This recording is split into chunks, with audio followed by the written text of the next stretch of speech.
Hi, today we're going to build a fully styled HTML login page complete with registration and password reset functionality. Later, we'll take a quick look at how to submit data, and I'll show you how this setup works with different backends like Node.js or PHP, making it a flexible solution that you can adapt for any project. We'll use some custom CSS for polish, but we'll lean on Bootstrap to save time to ensure everything is responsive.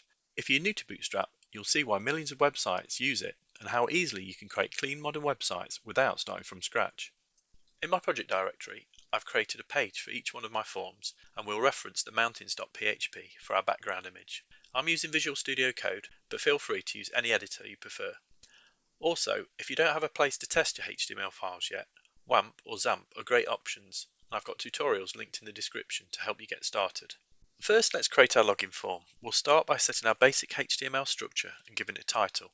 Next, we'll add the two Bootstrap CDN links, one for the core and one for the Bootstrap icons. CDNs are a great way to minimize your codebase because instead of hosting files locally, they're served from content delivery networks. These networks are distributed globally, so not only are your assets cached and delivered quickly, they're also closer to the user, reducing load times, which is exactly what you want. From there, we'll add a container element. Inside the container, we'll create a row with some properties to center it on the page. Think of the various div elements as nested containers that will help you organize the components within the form. Then we'll add a column. Bootstrap's grid system revolves around rows and columns, so whenever you have a row, there must be one or more columns. Bootstrap's documentation is fantastic, so at any point, if you have any queries, it's a great place to start.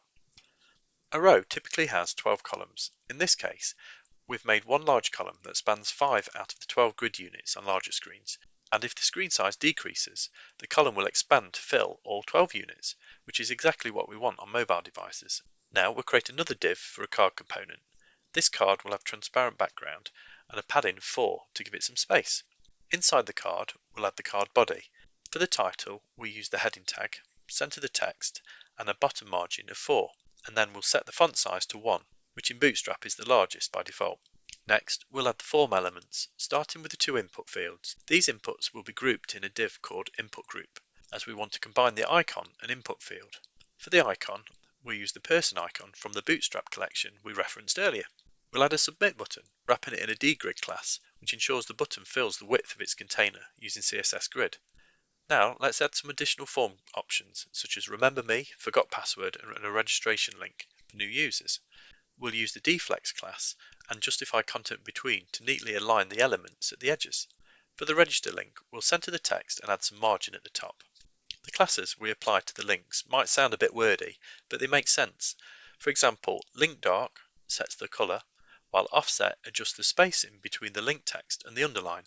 We'll also add some transparency to change the hover state to give a more subtle effect. As you can see, without even touching custom CSS, we've already got a clean looking login form.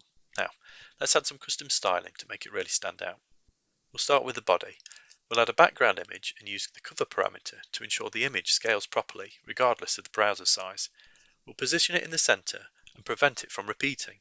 Next, we'll focus on styling the card itself. We'll add a blur effect to the background and give the card a semi-transparent border to make it pop off the page a little. Since the background makes the text a bit harder to read, we'll change the body text color to white, and for contrast, we'll make the title one of the background's blue tones. For the form controls, we'll give the inputs a bit of transparency and ensure both the input and placeholder text are white, and add a slight border to make them stand out. Finally, we'll tweak the icon styling, adding transparency to the background and changing their color to match that of the text. To finish off, we'll make sure that the links and buttons, which are still a bit hard to see, use Bootstrap's built-in link light and button light classes to improve their visibility. With the login form complete, we'll make things easier by using a style sheet. This way we can share it across each of the forms instead of duplicating on each page. We'll create a link and point this to main.css. This is going to be our style sheet. We'll select and copy our styles, create the new file called main.css, and simply paste our style into the file and save. Our next step is to copy the contents of the index.html file, which is our login page we've just created, and paste them into the empty register.html file. Now things are going to be considerably quicker, as we've only got to make some amendments, and we start by changing the title of the page. We then change the title of the form container to register. We copy the username field and change it to email.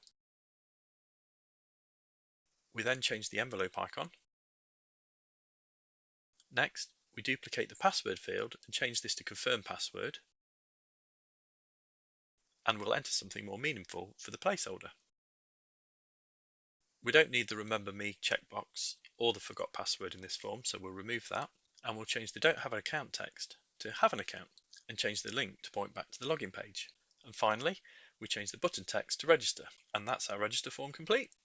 Now let's create the password reset page. This one's even quicker. This time we select and copy our register.html page as we want to use the email field, and then we paste it into our empty reset.html page. We'll follow a similar process, changing the title and the container header. This time we can move everything apart from the email field, which is all we need to send a password reset. And then amend the text to say back to the login page. And finally, we change the submit button to reset password. And with that, we're done. I hope you find the tutorial useful, and if you do, please consider liking or subscribing. Your support helps YouTube recognise this content is valuable for other viewers and motivates me to create more tutorials. Okay, let's break down the script step by step. The goal of the script is to send data from a login form to a backend server, which could be built in any language. PHP, Node.js, Python, etc., with the only change being the server destination. The script uses JavaScript's fetch API, which allows the form data to be sent to the server without reloading the page. This line targets the HTML form with the ID login form. It attaches event listener to the form. In this case, the event we're listing for is submit event, which happens when the user clicks the submit button or presses enter whilst inside the form. The event listener calls an anonymous function when the form is submitted, which is wrapped in an async function. Normally, when a form is submitted, the browser refreshes the page and sends the form data to a server in the URL. This line prevents that default behavior. Here, we're creating a JavaScript object, form data, that holds the form inputs.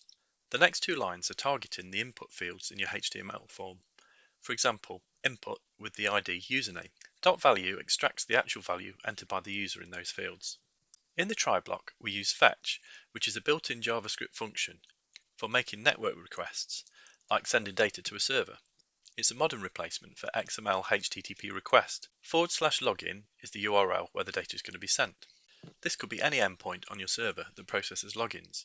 For instance, it could be /login.php for PHP or just /login for Node.js. It doesn't matter much because the data format and method are the same. The method we use is post, which is how we typically send data to the server, as opposed to get, which sends data in the URL. Post is more secure because the data isn't exposed in the URL. On this line, we're using headers to tell the server that the data we're sending is JSON, a common format used for exchanging data between frontends and backends. Here, we're converting the form data object that contains the username and password into a JSON string using JSON stringify. This is how the data is sent to the backend. Once the data is sent, the script waits for a response from the server. Since fetch returns what's called a promise, we use the await keyword to pause the script until the server responds. Response.json extracts the JSON data that comes back from the server, and the result is stored in a variable called result. We expect this to be an object with a message property, for example, message:"login successful." This line shows an alert box with a message sent from the server, letting the user know whether the login was successful or not. If something goes wrong, like a network issue or the server isn't available, the catch block will handle the error and show an alert with the error message. The great thing about this script, and the point of the video, is that this script just doesn't care which backend you're using, Node.js, PHP or anything else. As long as the backend one accepts a post request at the endpoint login or whichever URL you specify, processes JSON data, which most backends do, sends the response in JSON format. With all that in place, the script will work. The only backend side work that you need to do is process incoming JSON data and send back a response. In my follow-up videos, we'll go deeper into how this works on the backend side and look at the different backend responses from PHP and Node.js, probably the most common backend web languages. We'll also end up with a fully functioning authentication system. So until then, thanks for watching, and please drop me a like or let me know if you like the video in the comments. Thanks all!